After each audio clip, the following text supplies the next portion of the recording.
ఓం శ్రీ మహాగణాధిపతయ నమః. ఓం శ్రీ గురుభ్యో నమః.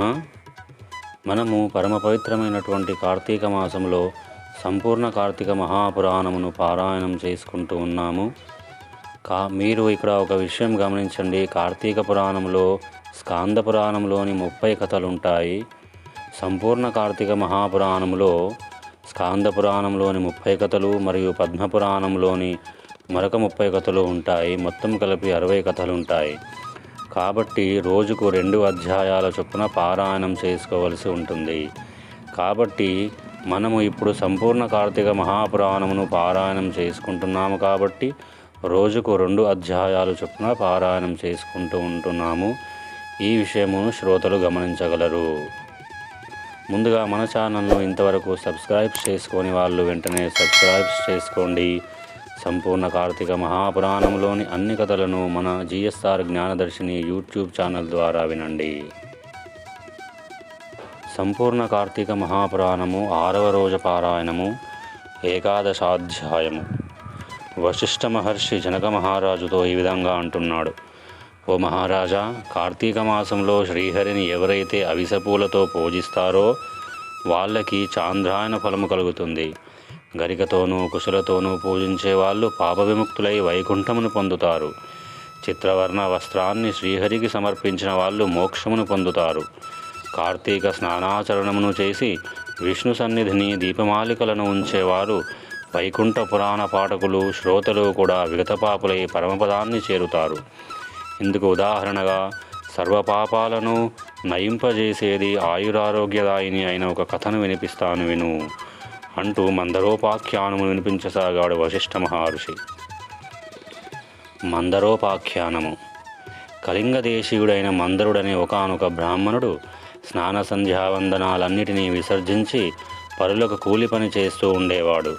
అతనికి పతివ్రత, సర్వసాముద్రికాది శుభలక్షణ సంపన్న, సద్గుణ సముచ్చయము చేత సుశీల అని పిలువబడే భార్య ఉండేది. భర్త ఎంత దుర్మార్గుడైనా కూడా అతని యందు అనురాగమే తప్ప ద్వేషము లేనిదై పాతివ్రత్య నిష్ఠాపరురాలై ఉండేది. కొన్నాళ్ల తరువాత కూలితో జీవించడం కష్టమని భావించిన మందరుడు వనగతుడై అనగా అడవులకు వెళ్ళి ఖడ్గపాణి అయి కత్తిని ధరించి దారులు కాసి బాటసారులను కొట్టి వారి నుండి ధనమును అపహరిస్తూ కాలం గడపసాగాడు. ఆ దొంగ సొత్తును ఇరుగు పొరుగు దేశాలకు తీసుకొని పోయి అమ్మి ఆ సొమ్ముతో కుటుంబ పోషణ చేసేవాడు.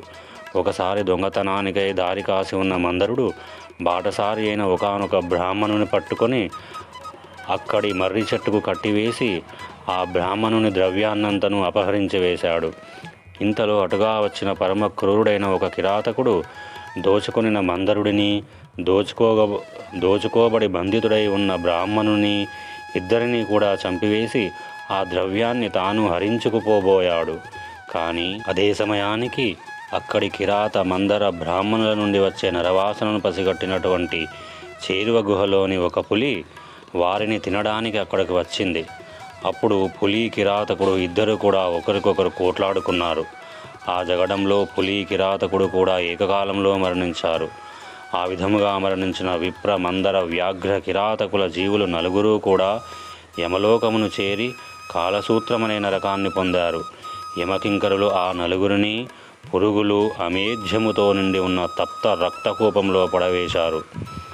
ఇక భూలోకంలో భర్త మరణవార్త తెలియని మందరుని భార్య అయిన సుశీల మాత్రము నిత్యం భర్తృధ్యానాన్నే చేస్తూ ధర్మవర్తనతో, హరిభక్తితో, సజ్జన సాంగత్యంతో జీవించసాగింది. ఒకనాడు నిరంతర హరినామ సంకీర్తన తత్పరుడు, సర్వుల యందున భగవంతుని దర్శించేవాడు, నిత్యానంద నర్తనుడు అయిన ఒకానొక యతీశ్వరుడు ఆ సుశీల ఇంటికి వచ్చాడు. ఆమె శ్రద్ధాభక్తులతో అతనికి భిక్ష వేసి, అయ్యా, నా భర్త కార్యార్థి అయి వెళ్ళి ఉన్నాడు, ఇంట లేడు, నేను ఏకాకినై ఆయన ధ్యానములోనే కాలము గడుపుతున్నాను అని విన్నవించుకుంది. అందులకు ఆ యతి, అమ్మాయి, ఆవేదన పడకు, ఇది కార్తీక పూర్ణిమ మహాపర్వదినము. ఈరోజు సాయంకాలము నీ ఇంట పురాణ పఠనా శ్రవణాదులు ఏర్పాటు చేయి. అందుకుగాను ఒక దీపము చాలా అవసరము. దీపానికి తగినంత నూనె నా దగ్గర ఉన్నది.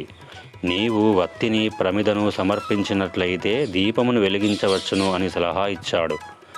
ఆ యతిశ్రేష్ఠుని మాటలు అంగీకరించి సుశీల తక్షణమే గోమయంతో ఇల్లంతా చక్కగా అలికి పంచరంగుల ముగ్గులను పెట్టినది. ప్రత్తిని శుభ్రపరిచి 2 వత్తులను చేసి యతీశ్వరుని వద్ద నూనెతో వాటిని వెలిగించి శ్రీహరికి సమర్పించినది. యతి ఆ దీపసహితంగా విష్ణువును పూజించి మనశ్శుద్ధి కోసం పురాణ పఠనమును ఆరంభించాడు. సుశీల పరిసరాల ఇండ్లకు వెళ్ళి వారందరినీ పురాణ శ్రవణానికి ఆహ్వానించినది. అందరి నడుమ తాను కూడా ఏకాగ్రచిత్తయై ఆ పురాణాన్ని విన్నది. అనంతరము ఆమెకు శుభాశీస్సులు అందించి యతీశ్వరుడు వెళ్ళిపోయాడు. నిరంతర హరిసేవనము వలన క్రమముగా ఆమె జ్ఞాని అయి తదుపరిని కాలధర్మమును చెందినది, అనగా మరణించినది. ఆ క్షణమే శంఖ చక్రాంకితులు, చతుర్బాహువులు, పద్మాక్షులు, పీతాంబరధరులు అయిన విష్ణుదూతలు నందనవన సుందర మందారాది సుమాలతోనూ రత్నమౌక్తిక ప్రవాలాదులతోనూ నిర్మించిన మాలికాంబరాలంకృతమైన ఉన్న దివ్య విమానాన్ని తెచ్చి సుశీలను అందు అధిరోహింపచేసి, అనగా కూర్చోబెట్టుకుని వైకుంఠానికి తీసుకుపోసాగారు.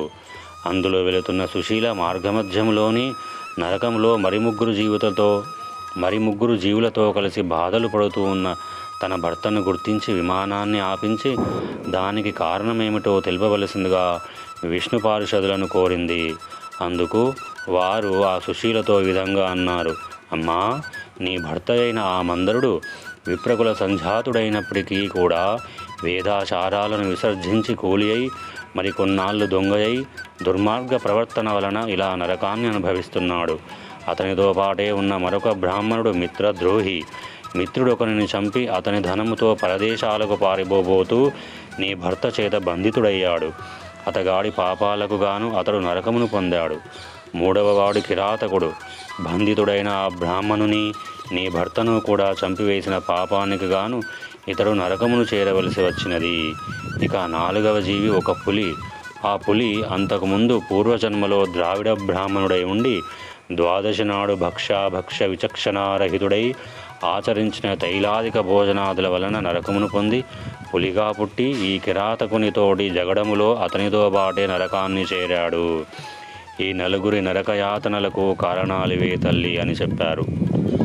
ఆ మీదట సుశీల విష్ణుదూతలను చూసి ఏ పుణ్యము చేసినట్లయితే వాళ్లకు ఆ నరకము తప్పుతుందో చెప్పమని కోరగా, విష్ణుదూతలు కార్తీక మాసంలో నీ చేత ఆచరించబడిన పురాణ శ్రవణ ఫలితాన్ని ధారపోయడం వలన నీ భర్త, పురాణ శ్రవణార్థమై నువ్వు ఇంటికి వెళ్ళి ప్రజలను పిలిచిన పుణ్యమును ధారపోయడం వలన మిత్రద్రోహి అయిన ఆ బ్రాహ్మణుడు, ఆ పురాణ శ్రవణార్థమై నువ్వు సమర్పించిన 2 వత్తుల పుణ్యమును చెరిసగముగా ధారపోయడం వలన కిరాతకమునకు, పులికి నరకము నుంచి విముక్తి పొందుతారు అని పలికారు.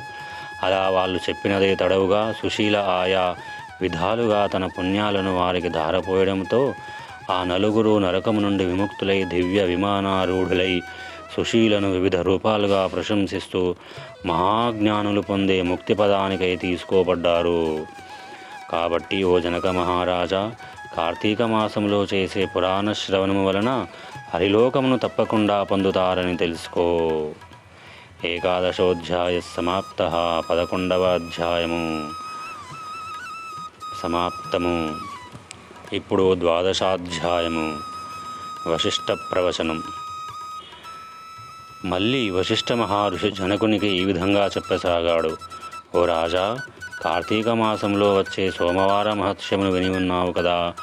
ఆ కార్తీక సోమవారం ఎంత ఫలాన్నిస్తుందో అంతకంటే కార్తీక శనిత్రయోదశి 100 రెట్లు, కార్తీక పూర్ణిమ 1000 రెట్లు, శుక్లపాఠ్యమి 1,00,000 రెట్లు, శుక్ల ఏకాదశి 1,00,000 రెట్లు, ద్వాదశి లెక్కలేనంత అనంతమైన ఫలాలను అదనముగా ప్రసాదిస్తాయి. కాబట్టి కార్తీక మాసములో అన్నింటికన్నా అత్యంత ఫలవంతమైనది కార్తీక ద్వాదశి.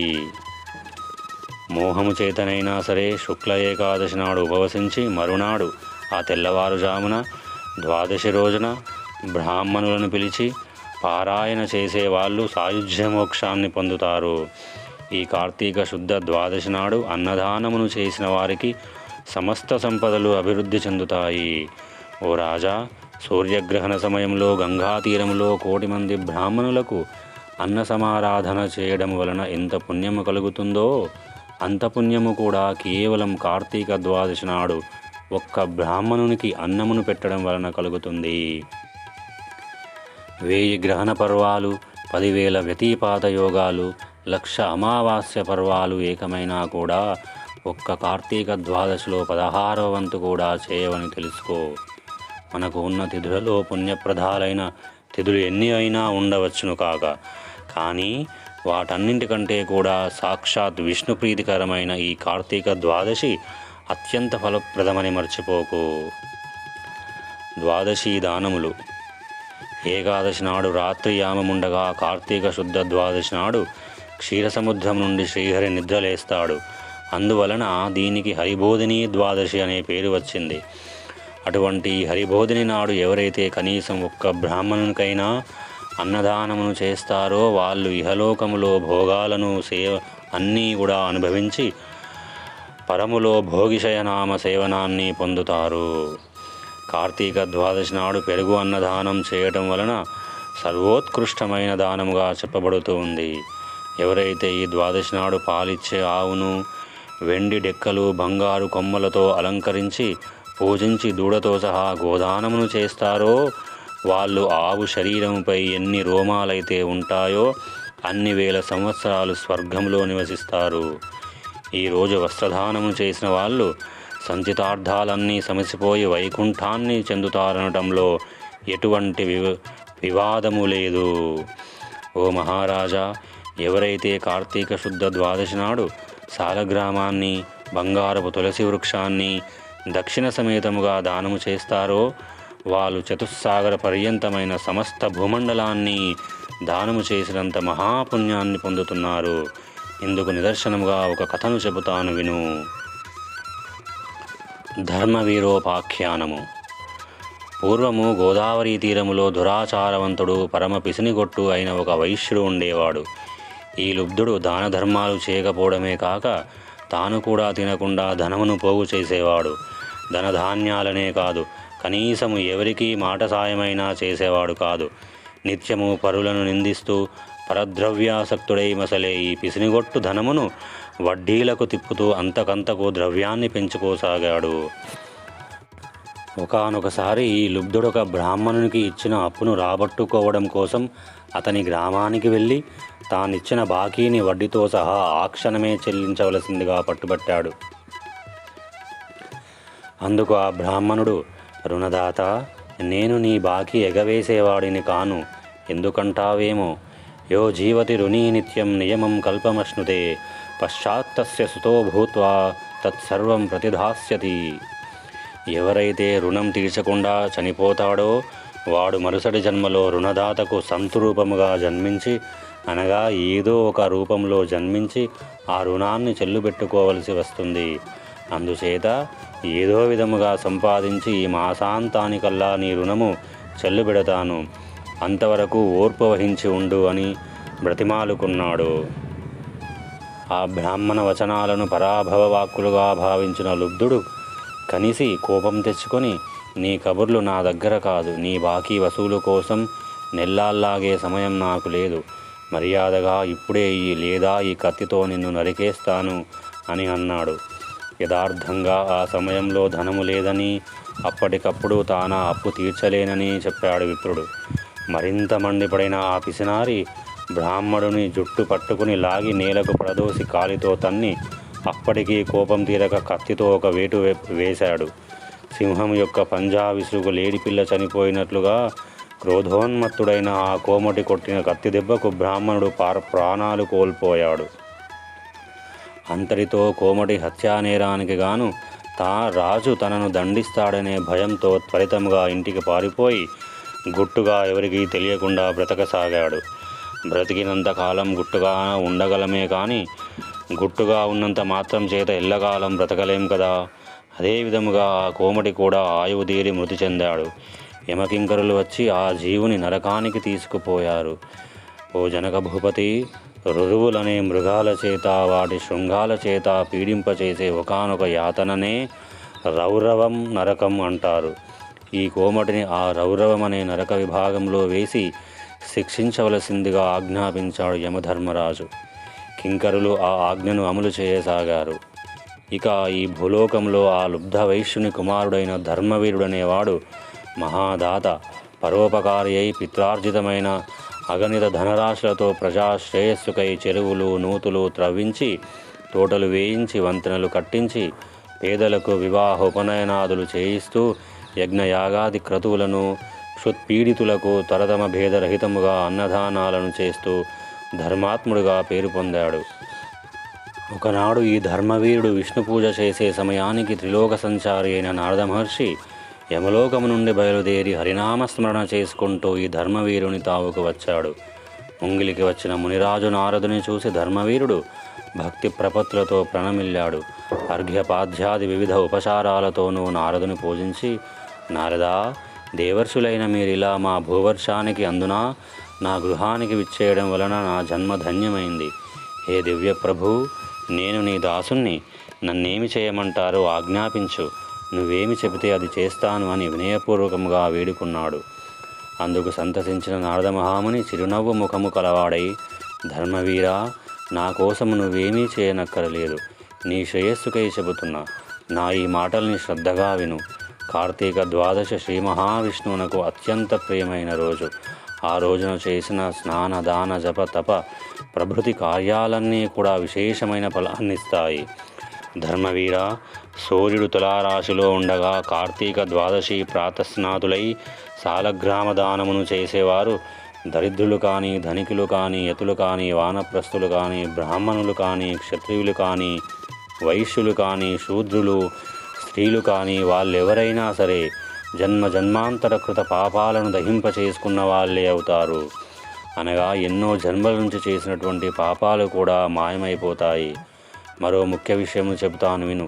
నీ తండ్రి మరణించి యమలోకంలో పడరాని పాటలు పడుతున్నాడు. అతనికి నరకబాధ విముక్తిని సంకల్పించి నువ్వు కార్తీక ద్వాదశి నాడు సాలగ్రామ దానమును చెయ్యి అని అన్నాడు. నారదుడు చెప్పినదంతా విని నవ్వేశాడు ధర్మవీరుడు. పైపెచ్చు, నారద మునీంద్ర, నా తండ్రి పేరున గోదానము, భూదానము, తిలదానము, సువర్ణదానము మొదలైన ఎన్నో దానాలు చేశాను. వాటి వల్ల వెలువరించబడని నరకయాతన కేవలం సాలగ్రామమునే పేరు కలిగినటువంటి రాతిని దానం చేస్తే సాధ్యమవుతుందా? అయినా ఆ సాలగ్రామమనే రాయి ఎందుకు ఉపయోగపడుతుంది? తినడానికా పనికిరాదు, అలంకారానికా నవరత్నాలలోనిది కాదు. ఏ రకంగానూ ఎవరికి కూడా పనికిరాని దానిని నేను ఎందుకు దానం చేయాలి? రాతిని దానము చేసిన వాడికి దాతకు కీర్తి ఉండదు, ఆ దానమును పట్టిన వానికి సుఖము ఉండదు. కాబట్టి ఆ సాలగ్రామ దానమును నేను చెయ్యను అని అన్నాడు. నారదుడు ఎంత అనునయముగా చెప్పినా కూడా ధర్మవీరుడు తన మూర్ఖత్వాన్ని వదలనూ లేదు, సాలగ్రామ దానానికి అంగీకరించనూ లేదు. అంతటితో నారదుడు అంతర్హితుడైపోయాడు, మాయమైపోయాడు. మరికొంతకాలానికి ధర్మవీరుడు మరణించాడు. గౌరవనీయులు, సర్వహితాత్ములు అయిన పెద్దల మాటలను పాటించని పాపానికి సాలగ్రామ దానము చేయకపోవడం వలన నరకగతుడై అనంతరము 3 మారులు పులిగాను, 3 సార్లు కోతిగాను, 5 సార్లు ఆబోతుగాను, 10 పర్యాయాలు స్త్రీగాను జన్మించి వైధవ్య పీడను పొందడం జరిగింది. పునః 11వ జన్మలో కూడా ఒకానొక యాచకునికి పుత్రికగా జన్మించవలసి వచ్చింది. పురాకర్మ వలన పెళ్లి కుమారుడు అనతి కాలంలోనే మరణించడంతో ఒక్కగానొక్క కూతురికి కలిగిన వైధవ్యానికి చింతించి ఆ యాచక బ్రాహ్మణుడు జ్ఞానదృష్టి చేత తన కూతురి పురాజన్మ కర్మను, గత పాపఫలాన్ని తెలుసుకున్నవాడై ఆ విషయాలన్నీ ఆమెకు సవిస్తరముగా చెప్పి కార్తీక సోమవారం నాడు వేదోక్త విధిగా జన్మార్జిత పాపనాశకమైన సాలగ్రామ దానాన్ని చేయించాడు. ఆ పుణ్యఫలావాప్తి వలన మరణించిన పెళ్లి కొడుకు పునర్జీవితుడయ్యాడు. ఆ దంపతులు ఇహజీవితాన్ని ధర్మకామ సౌఖ్యాలతో గడిపి కాలాంతరమున స్వర్గమును చేరి పుణ్యఫలానుభవ వ్యాప్తులయ్యారు. తదుపరి ధర్మవీరుడు 23వ జన్మగా ఒక బ్రాహ్మణునింట శిశువుగా పుట్టి పూర్వజన్మలో చేసిన మహత్వపూర్వక సాలగ్రామదాన పుణ్య విశేషం వలన జ్ఞాని అయి ప్రతివర్ష ప్రయుక్త కార్తీక సోమవారము పర్వదినాలలో సాలగ్రామదానాన్ని ఆచరిస్తూ ఆ పుణ్యఫలముగా మోక్షప్రాప్తుడయ్యాడు. ఇతగాడి సాలగ్రామదాన మహాపుణ్యం వలన రౌరవగతుడైన ఇతని తండ్రి కూడా నరకము నుండి విముక్తుడయ్యాడు. కాబట్టి జనక మహారాజా, కార్తీక మాసములో సాలగ్రామ దానము చేత విష్ణు సంప్రీతుడై విశేష పుణ్యాన్ని కల్పిస్తాడని ధృవపరుచుకో. ఎంతటి పాపానికైనా సరే కార్తీక మాసములో సాలగ్రామమును దానము చేయడమే సర్వోత్తమమైనటువంటి ప్రాయశ్చిత్తము. ఇంతకు మించిన ప్రాయశ్చిత్తం మరొకటి లేదు అనడంలో ఏమాత్రము అతిశయోక్తి లేదు. కాబట్టి కథ ద్వారా మనకేమర్థమవుతుంది? కార్తీక మాసములో కార్తీక సోమవారము లేదా కార్తీక ద్వాదశి రోజున సాలగ్రామమును దానము చేసినట్లయితే మనకున్నటువంటి జన్మాంతర పాపములన్నీ కూడా నశించిపోతాయి, మనము కోరినటువంటి కోరికలు నెరవేరుతాయి అని ఈ కథ ద్వారా మనం తెలుసుకోవచ్చు. ఏవం శ్రీ స్కాందపురాణాంతర్గత కార్తీక మహత్యే 11-12 సమాప్తః. 11-12 అధ్యాయములు సమాప్తము. 6వ రోజు పారాయణము సమాప్తము. లోకా సమస్తా సుఖినో భవంతు, సమస్త సన్మంగళాని భవంతు. ఇంతవరకు మన ఛానల్ను సబ్స్క్రైబ్ చేసుకొని వాళ్ళు వెంటనే సబ్స్క్రైబ్ చేసుకోండి.